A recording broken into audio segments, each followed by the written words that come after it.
ஊடக நண்பர்கள் அனைவருக்கும் இனிய மாலை வணக்கம்.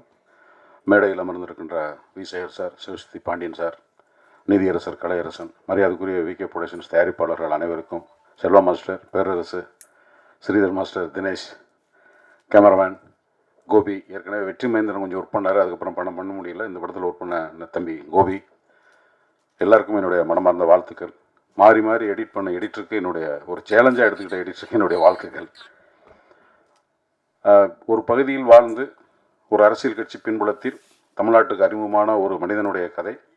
அதில் சில கதாபாத்திரங்கள் சில கதையை காட்சியாக சொல்ல முடியாது. ஏதோ ஒரு கேரக்டர் மூலமாக அந்த கதையை நகர்த்திக்கிட்டே போகணும். அது சில டைரக்ஷன் உத்தியில் அது ஒரு விதமான உத்தி. அதை தான் அந்த மாதிரியான ஒரு கதாபாத்திரம் தான் என்னுடைய கதாபாத்திரம்.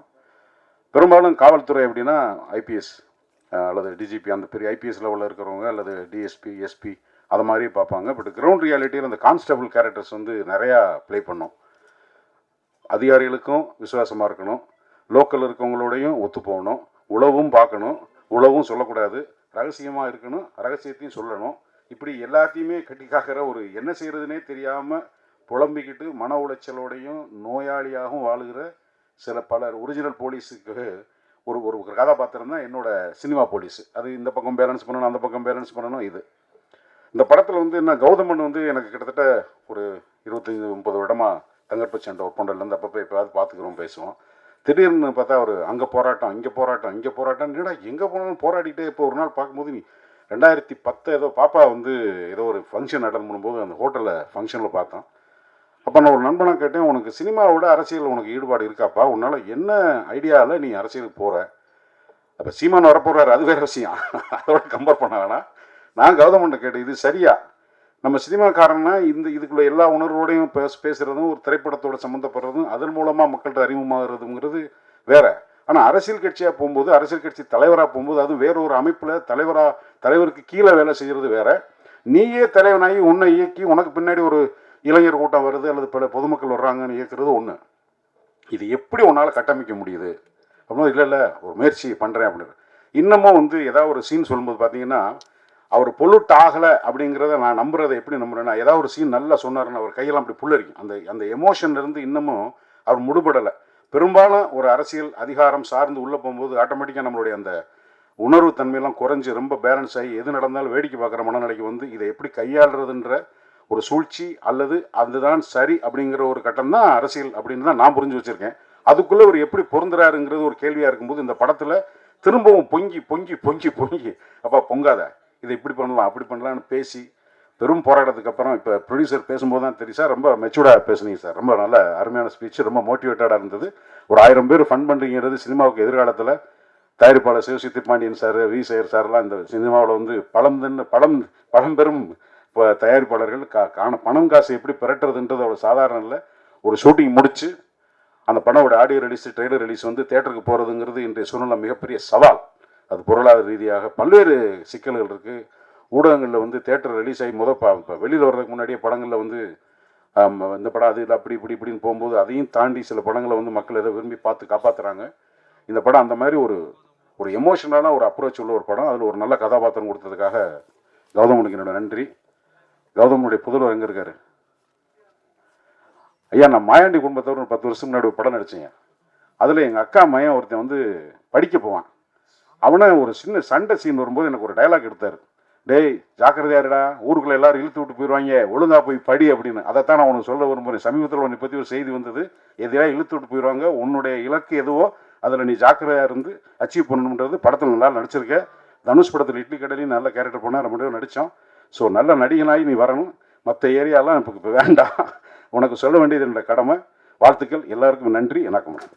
படையாண்ட மாவீரன் திரைப்படத்தினுடைய விழாவிற்கு வருகை தந்திருக்கிற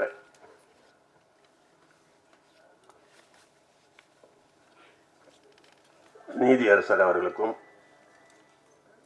தயாரிப்பாளர் அண்ணன் பாண்டியன் அவர்களுக்கும், இயக்குனர் பேரரசு மற்றும் மேடையில் இருக்கக்கூடிய அனைத்து பெரியோர்களும், முன்னாடி இருக்கிறவங்க, குறிப்பாக பத்திரிகையாளர்கள், ஊடக நண்பர்களுக்கு நன்றி. இன்றைய ஊடக நண்பர்களும் பத்திரிகையாளர் தான் உண்மையான ப்ரொடியூசர். நம்மளை பூஸ்ட் பண்ணணும்ல, ஆள் பாதி ஆடை பாதி எடுத்துட்டா மட்டும் போதாது, அது எல்லா மக்கள்கிட்டும் கொண்டு போய் சேர்றதுக்கு அவங்க தான் இப்போ இனிமேல் அடுத்த முதலாளி. அவங்க தான் என்னெல்லாம் பத்திரிகையாளர் தான் தூக்கி விட்டாங்க, ஓஹோன்னு தள்ளி விட்டாங்க ரொம்ப எல்லாம், நலி சுந்தரராஜன் போன்றவங்கெல்லாம். அது மாதிரி நீ நினச்சா 50% 100% ஆகிடலாம்.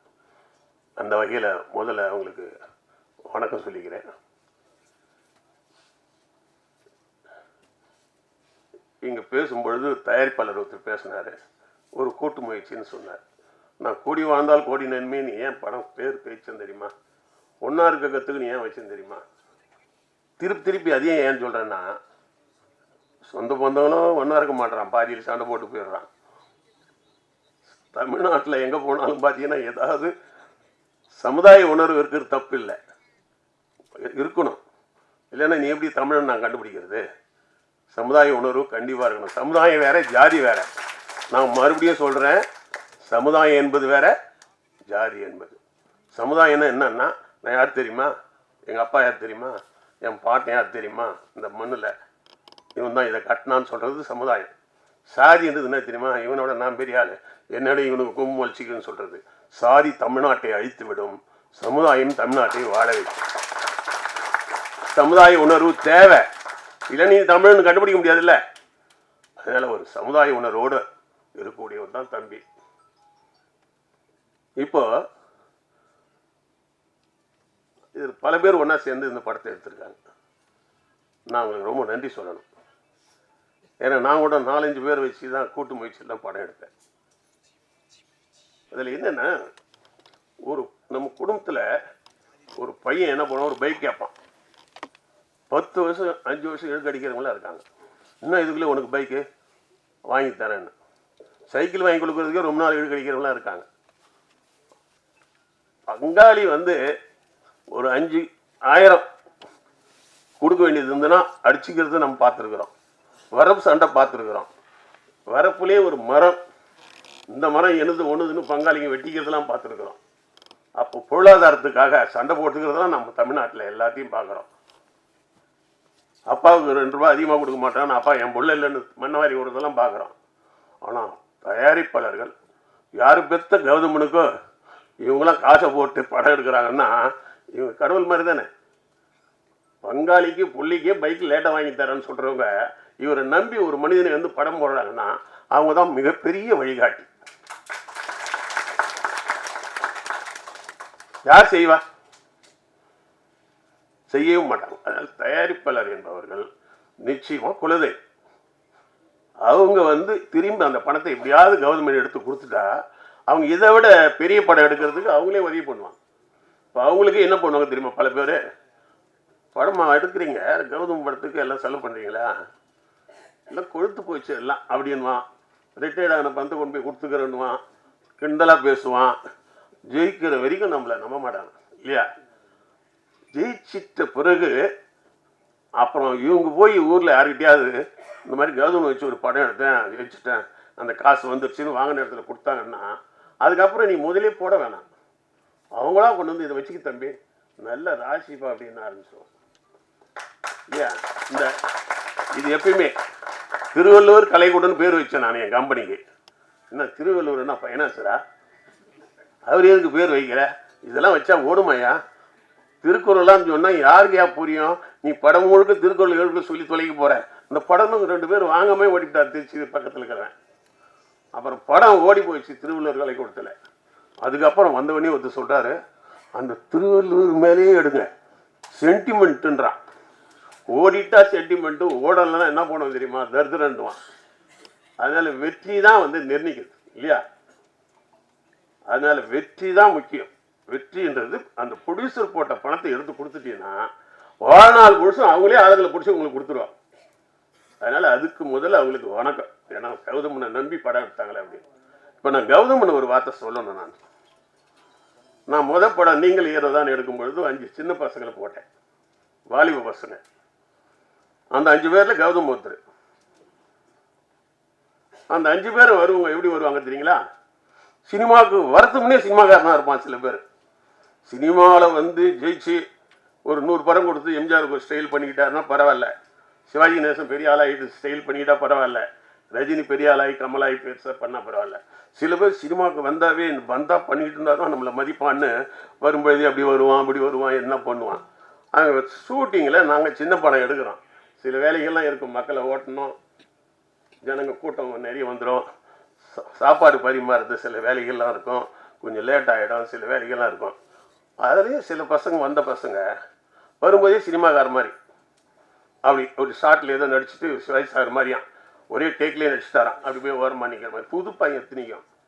ஆனால் கௌதமன் எப்படின்னா அந்த நடிக்கிற நேரம் போக கூட்டத்தை ஒதுக்கிறது, அவங்கக்கிட்ட அந்த ஊருக்காரங்கக்கிட்ட வந்து இடம் நடிக்கிறதுக்கு நாங்கள் என்ன பண்ணோம், சும்மா பெரியா கூட இடம் பிடிப்போம் இல்லையா ஷூட்டிங்க்கு, அதை போய் கேட்கறது. இவன் எதுவும் ப்ரொடியூசர் மாதிரி இருப்பான், அசிஸ்டன்ட் டைரக்டர் மாதிரி இருப்பான், எல்லா வேலையும் செய்வான். அப்போ தான் நினச்சேன் ஒரு சினிமாக்காரன் இல்லை, இவன் இந்த தமிழ் மண்வாசனக்காரன் அப்படின்னு. அப்போ ஆளினால் வேலை செஞ்சாப்புல. அப்போவே அவர்கிட்ட ஒரு குணம் இருந்தது, இது நம்ம படம், இது எப்படியாவது நல்லா வரணும் அப்படின்னு. பேசுறதுல கூட மரியாதை, கோவப்பட்டால் கூட மரியாதையாக தான் பேசுவான். கோவக்காரன் தான், ஆனால் மரியாதையாக தமிழில் நல்லா கோவப்படுவான், தமிழில் கோவப்படுவான். அதான் முக்கியமான விஷயம். அப்படி இருந்தோம்னா அதுக்கப்புறம் தான் நம்ம சீரியல் பார்த்தேன், சந்தனக்காடு அது இது. நல்லாவே ஒரு தமிழ் உணர்வு உள்ள ஒரு அற்புதமான இளைஞன், அரசியல் பார்வை இருக்குது, அவருக்கு வந்து ஏதாவது சாதிக்கணுன்ற எண்ணம் இருக்குது. இவரை நம்பி நீங்கள் பண்ணவங்களுக்கு முதல்ல நான் நன்றி. ரெண்டாவது, தமிழ்நாட்டில் உலகம் தழுவிய பெரிய படமும் வரணும். ஒரு தோட்டம்னா ஒரு ஆலமரமும் இருக்கணும், அரச மரமும் இருக்கணும், அங்கே நெல் வயலும் இருக்கணும். எல்லாம் இருந்தால் தான் ஒரு பெரிய தோட்டம்னு சொல்ல முடியும். ஆனால் ஒன்று மட்டும், ஆலமரம் இருக்குல்ல, அதில் போய் நிழல் கிடைக்கும், அரச மரத்தில் நிழல் கிடைக்கும். ஆனால் ஜாண்டோன்னுக்கிற நெல் தான் நம்மளை உயிரை வாழ வைக்கும். ஆலமரத்தையும் அரச மரத்தையும் நம்பி வாழ முடியுமா நம்மளால்? சோறு போடுமா அது? ஆனால் உழோன்னு இருக்கிற நெல் செடி இருக்குல்ல, அதில் வரக்கூடிய அரிசி தான் நம்மளை வாழ வைக்குது.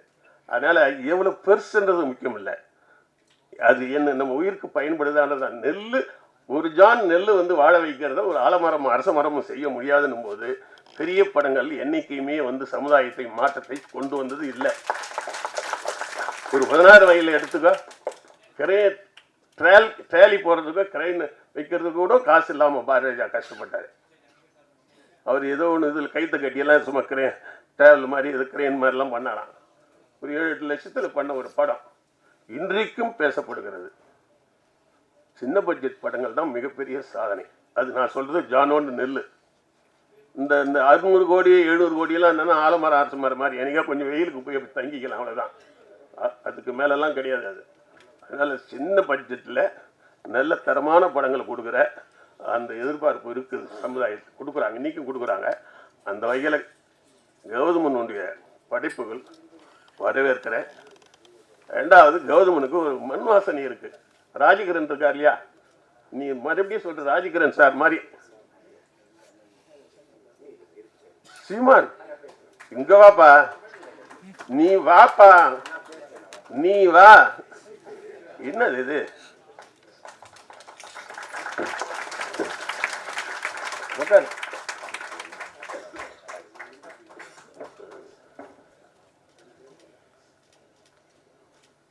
அதனால இன்னைக்கு பார்த்தீங்கன்னா பெரிய படங்களை வரது நான் தப்புன்னு நான் சொல்லலை, வாங்க உலகம் தழுவிய லெவலுக்கு சொல்லுங்கள். ஆனால் இந்த ஊரில் ரிலீஸ் பண்ணுறீங்க, இந்த ஊர் கலாச்சாரம் பண்பாடே இல்லாமல் என்னத்துக்கு இந்த ஊரில் ரிலீஸ் பண்ணணும்?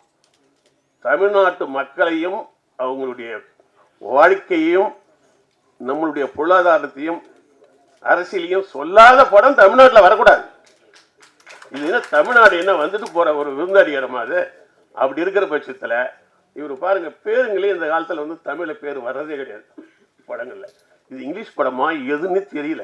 இங்கிலீஷுக்காரன் கூட இங்கிலீஷை கொஞ்சம் மாற்றி வைக்கிறான், எல்லாமே ஆங்கிலத்தில் வருது. இது எங்களுக்கு கன்ஃபியூஷனாக இருக்குது, இது இங்கிலீஷ் படமா ஒருவேளை உள்ளே போயிட்டு தமிழில் வர மாதிரி. ஆனால் என் மாதிரி தம்பி படையாண்ட மாவீரன், நாங்கள் ப்ரொடியூசர் கவுன்சில் இருக்கும்பொழுது ரோட்கார் பாண்டியன் கேட்பாருங்க, என்ன திட்டம் கொண்டு வந்துட்டீங்களா? தமிழ்னு பேர் தலைப்பு வச்சு எல்லாம் கொண்டு சப்சிடியே கிடையாது. இன்னும் இன்னைக்கு என்னமோ தெரியல, கோளாறு பண்ணி விட்டாங்க எல்லாம். சப்சிடி கிடையாது உனக்கு, தமிழ் தலைப்பு வரணும். அதுக்காக ராமதாஸ் ஐயா வந்து ரொம்ப போராடினார். நாங்கள் அவரோட இணைந்து முதல்ல போராடணுங்கிறீங்களா? தமிழில் தலைப்பு வைக்கணுங்கிறதுக்காக ராமதாஸ் ஐயா எடுத்து போராடினா சீமான் தம்பி சொல்லவே தேவையில்லை. அவர் எல்லா இடத்துலையும் அவர் பேச்சிலையும் சரி எல்லாத்துலையும் தெரியும் மணிக்கணக்காக தமிழை மறக்காமல் பேசுகிறாரு. ஆக என்னென்னா தமிழ்நாட்டில் எல்லாரும் ஒன்றாலும் யார் ஒன்றாலும் வாங்க, ஆனால் வழக்கமாக ஆள்றதோ அனுபவிக்கிறதோ எங்ககிட்ட விட்டுருங்க. நீ விருந்தடியாக இருங்க. விருந்தடியை உள்ளப்படுத்திவிட்டு உள்ளூர்காரன் தென்னையில் போட்டுக்கிற வேலை இருக்கக்கூடாது. அது என்ன அது பைத்தியக்காரத்தனம் இல்லை. அது நான் ஒரு படம் எடுத்து தெரியுங்களா, வரவேற்று செலவுப்பட்டினாவில் ஒரு 7 வீடு வச்சுருப்பார் ஒரு பெரியவர். கவுண்டமணி சார் கொஞ்சம் ஒரு அப்படி மாதிரி தான். எல்லாத்தையும் வாடகை விட்டுவிட்டு எவனும் வாடகை கொடுக்கறது கிடையாது. இவர் கட்சியில் தெருக்கு பின்ன வெளியில் இருக்கிற தென்னையில் படுத்து கிடப்பார். பொண்டாட்டிக்கிட்ட கட்டுப்பிடிக்கிறதுக்கு இடம் இல்லாமல். அவர் ஓனர். எதுக்கு சொல்கிறேன்னா இப்படி தான் தமிழ்நாட்டில் இருக்கிறோம் நாம். எல்லாருக்கும் தமிழ் அதான் மறுபடியும் தம்பி சீமாலாம் இருக்கிறதுனால நல்லா கொஞ்சம் அரசியல் பேசலாம். ஏன்னா சீமான் என்பது ஒரு மைக். நான் 10 பேர்கிட்ட பேசுகிறதுனா சீமான் பேசினா 1,00,000 பேருக்கு போகிறோம். அது என்னன்னா அந்த பொட்டன்ஷியாலிட்டி, தமிழ் ஆற்றல், நம்பிக்கை அதில் பண்ணார். நான் என்ன சொல்கிறேன் சொல்லிட்டே வந்தேனே டக்குன்னு. இல்லை தமிழில் பேர் வைக்கலாம், வரி சலுகை இல்லைன்னு நான் சொன்னோம். இப்போ டக்குன்னு சேர்க்காச்சு.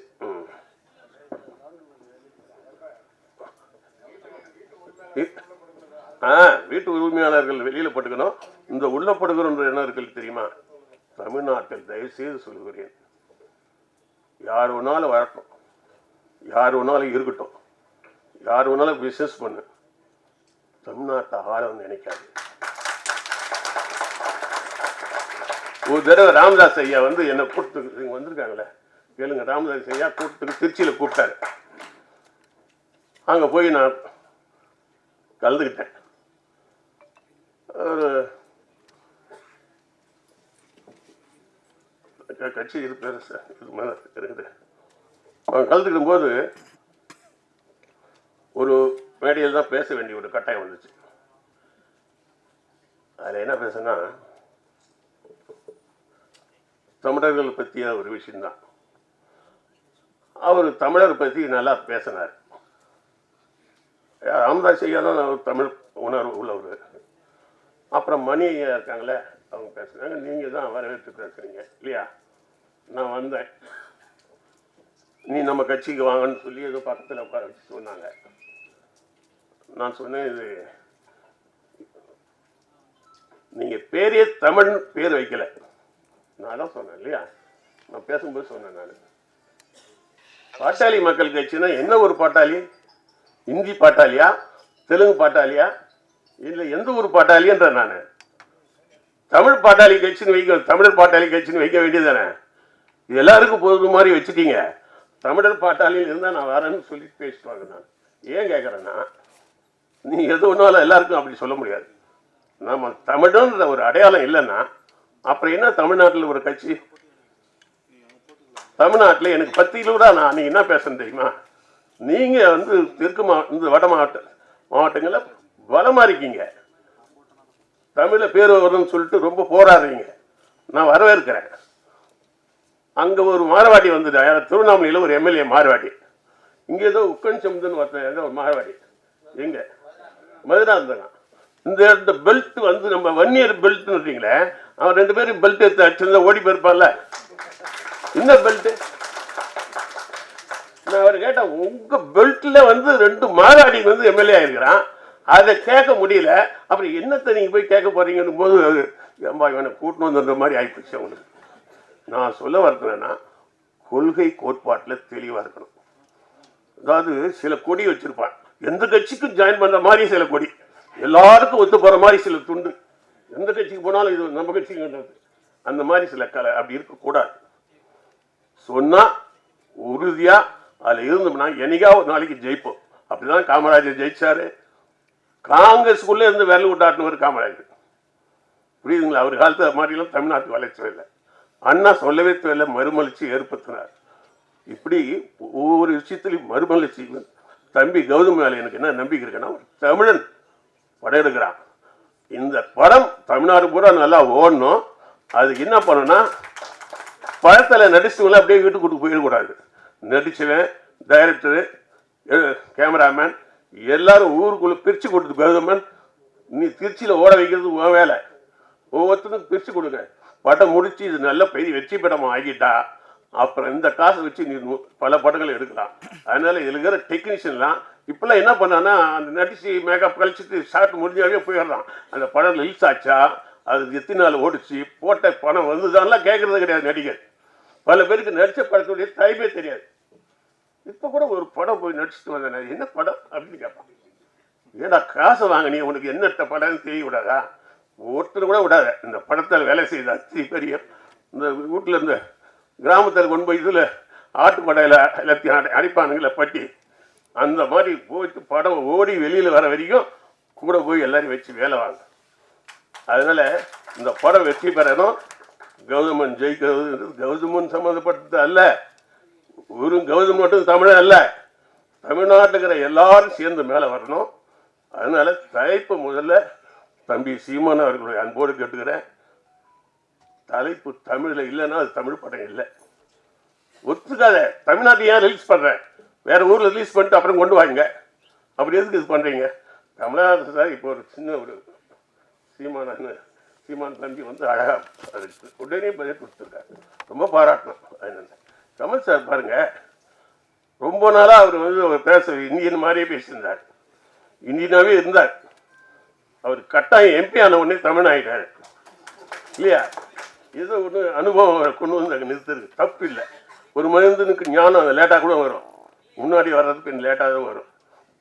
தமிழன் தைரியமாக ஒன்று சொன்னார், சிக்கல் வந்தது ஆனால் பின்வாங்கலை. அவர் என்னென்ன காரணம், நிறைய படிப்பார், நல்ல ஒரு நாலேஜ் உள்ளவர். பார்த்தாரு, என்னமோ உலக நாயகன்றானுங்க, அப்புறம் இந்திய நாயகன்றானுங்க. ஒன்றும் காசு போட்டு பணம் போட்டால் திருப்பி வர மாட்டேது. இந்தியா வடநாட்டுக்காரன் நம்மளை வந்து தூக்கி போடுறான், கமலன்னா வடநாட்டுக்காரன் ஏற்றுக்க மாட்டான். அங்கே மட்டும் பண்ணுறான், இவ்வளோ பெரிய நாயகனா உலக நாயகனாக இருக்கிற நம்மளை வடநாட்டுக்காரன் ஒத்துக்க மாட்டானே. இதெல்லாம் பார்க்குறாரு, இன்னத்துக்கு போலியே வாழணும், தமிழன்ட்ட முடிஞ்சு போச்சு. தமிழன் நீ வேலையை பாருன்னு சொன்ன தைரியமாக சொன்னார். அதை தம்பி சீமன் அவர்கள் அழகாக பாராட்டினார். அந்த மாதிரி தம்பி கௌதமன் அவருக்கு உதவி பண்ண இதெல்லாம் தமிழ் யூனிட். இது தமிழர்களுக்கு உருவாக்கக்கூடிய படம். இந்த மாதிரி படங்கள் தொடர்ந்து நிறைய ஓடணும், மற்ற படங்களும் ஓடட்டும். அது எங்கே வச்சுக்கணும்னா, தென்னை மேலே படுகு வைக்கிற மாதிரி விருந்தாடி வந்தால் தென்னையில் படுங்க, அப்படி தனி சாப்பிட்டு சாப்பாட்டு கொஞ்சம் கொடுத்துட்டு எப்பப்பா போகிறேன்னு சொல்கிற அளவுக்கு தான் வச்சுக்கணும் வெளியே ஆளுங்களை. இங்கே என்ன பண்ணுறோன்னா, முதல்வர்களே நம்மளால இல்லை, கடைசியாக ஒரே ஒரு வாசம் மட்டும் சொல்லிடுறேன். தம்பி சீமானுக்கு ரொம்ப பயன்படும். கன்னத்தில் போய் நான் படம் எடுத்தேன், அங்கே போய் படம் எடுத்தேன்.